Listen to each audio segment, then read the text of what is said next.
আর কয়দিন পরে দেশে স্টেপ ডাউন ইউনুস শুরু হয়ে যাবে। কেন শুরু হয়ে যাবে, কিসের জন্য শুরু হবে, সেটা আমরাই আপনি সবাই খুব ভালো মতো জানি যে ইউনুস সরকার কতটা ব্যর্থতা বহন করতেছে এখনকার সময়। ছাত্রদের লাশের উপরে পাড়া রেখে আজকে ইউনুস সরকার একটা অন্তর্বর্তী সরকার নিয়ে, যারা এখানে ছাত্র আছে, যেখানে হচ্ছে আপনার অনেক মুরব্বী মুরব্বী ব্যক্তিরা আছেন, কিন্তু দেশ চালাইতে পারতেছেন না।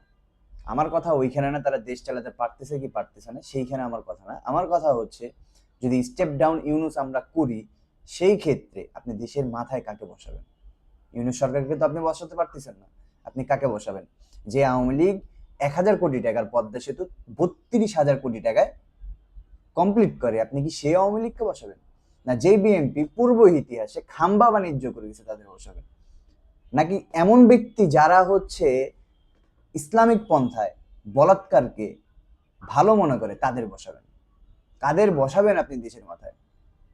আসলেই সমস্যাটা দেশের না, সমস্যাটা হচ্ছে আমাদের রক্তে।